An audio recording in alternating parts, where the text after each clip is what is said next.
Hey everyone, welcome back to The Underswell. I'm Derek Sabori, and today we've got a great video. We're gonna dive in, unpack, and have a look at the United Nations Sustainable Development Goals. What are the SDGs? Well, if you don't know, I wanna make sure that you know now. So let's dive into all 17 of these great goals that really help give context to this language and this word, sustainability. This is an overview of the United Nations Sustainable Development Goals, and let's dive in. The United Nations Sustainable Development Goals are simply known now as the SDGs. Sometimes the UN SDGs, but for our purposes here, we're just gonna call them the SDGs. That's likely what you will hear them referred to as. So the SDGs are a universal call to action to end poverty and to protect the planet. That sounds like a good idea to me. You can also look at this as a shared blueprint, sort of our roadmap for peace and prosperity for people and planet now and into the future. Remember that definition of sustainability that we talked about? Taking care of the needs of the present while protecting the needs of the future generations? This is what the SDGs set out to do. And the way I look at it, this is a really holistic way of looking at sustainability.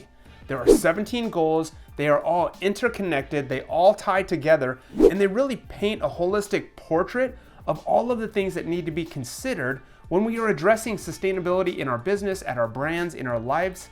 It's not just about protecting forests. It's not just about keeping the oceans clean. It's not just about renewable energy. It is also about taking care of people, eliminating poverty, focusing on gender equality, making sure that people have access to clean water and sanitation, making sure that we put an emphasis on health and well-being, making sure that there are decent work situations for everybody involved along the entire supply chain. These are all things that we need to do and that we need to keep in mind when we're managing our business and managing our lives. And it's funny, when I look at the SDGs, I like to put it in this way. We have to remember there are 17 goals, but underneath those 17 goals that are here graphically identified, very easy to recognize and understand, underneath each of those goals, there is a series of targets. And if you interact over there on the website, you can click through each goal and see what those targets are. What is recommended for each of these goals? How do we achieve them? What are the statistics? What do we need to be most concerned about? What do we need to know? You can dive in each one,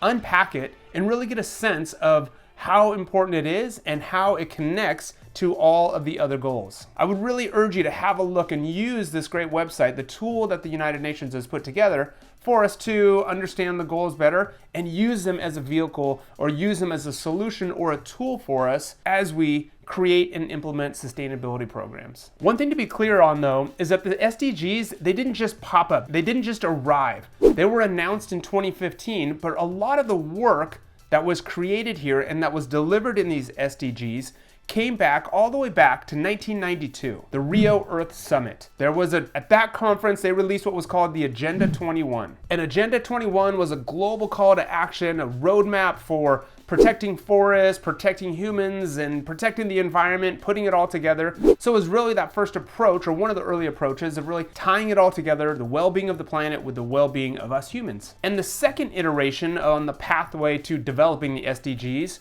really came from the Millennium Development Goals. These were released in 2000 in New York at the Millennium Development Summit.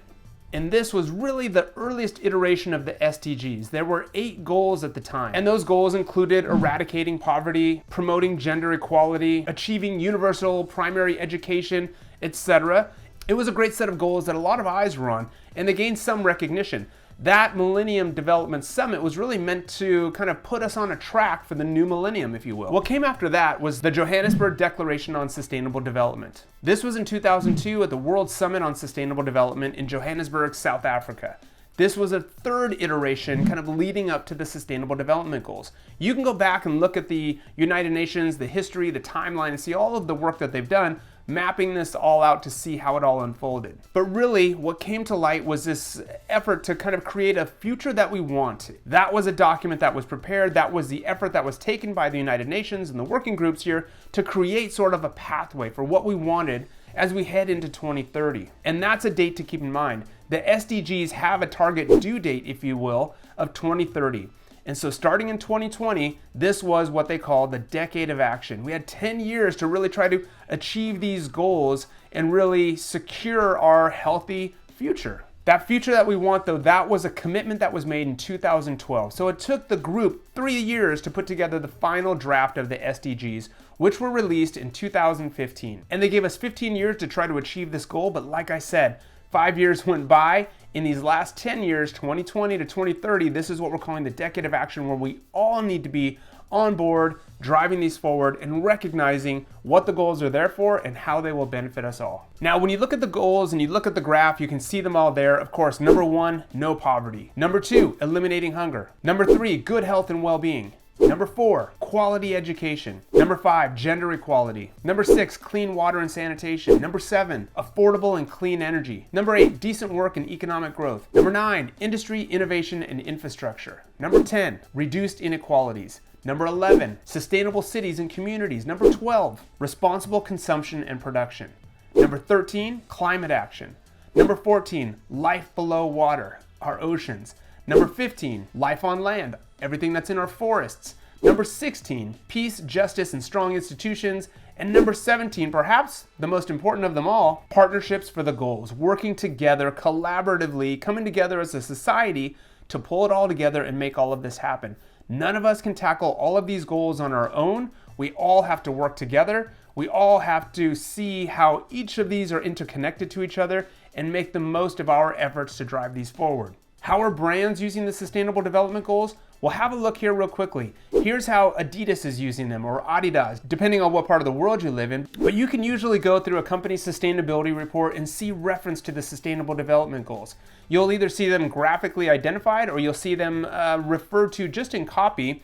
But most brands, a lot of companies, are taking these goals and using them as a roadmap for their sustainability programs. And when they do an initiative or they roll something out, they will identify and track to or align with one of the Sustainable Development Goals, one or more.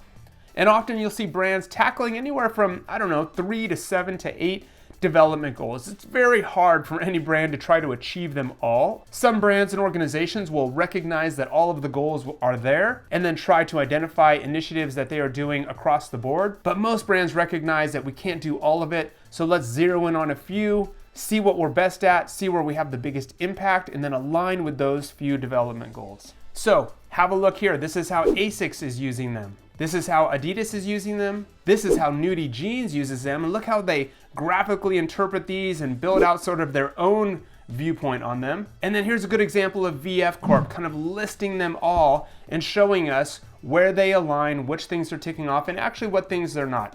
I think it's really important for brands to recognize when they are not hitting a sustainable development goal and when they are. So there you have it. That's sort of an overview of what the Sustainable Development Goals are. We refer to them as the SDGs. They've been in development for years. We've got until 2030 to try to achieve them all.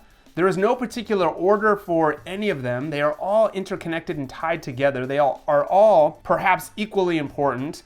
But I would keep in mind that there's a reason that no poverty or eliminating poverty is the very first one. It's kind of at the heart of all things. Think of it. People who do not have access to basic needs or do not have their basic needs met or are some of the most vulnerable in our society, they're not going to be focused on saving rainforests and protecting the ocean and worrying about scope 2 and scope 3 emissions, right? So we've got to look out for people, especially the most vulnerable in our communities, help them. They can help everything else. This all starts to tie together. But when we take care of the oceans, that takes care of climate. When we're taking care of climate, that helps forests. And you start to see how it all ties together. When we're focusing on renewable energy, that helps economic growth, etc. One after another, they all are easily tied together. But this is a great framework for you. This is a great tool to keep in mind, post on your wall, use as a foundation and a roadmap when you're building out your sustainability programs or any of the initiatives for wherever you work or in your own life. All right? I hope that helps. If you like videos like this and you want to keep learning, be sure to like this one and click the subscribe button. We're always putting out videos to kind of share what I'm learning and help break things down and explain things. And if you want to keep learning more about sustainability topics, especially in the apparel industry, get that free PDF that we made, 35 things that you need to know to be on your way to becoming an expert in the sustainability space in the apparel industry, terms and words that I want to make sure that you know. So that's it for today. Hope you liked that, and I'll see you at the next video.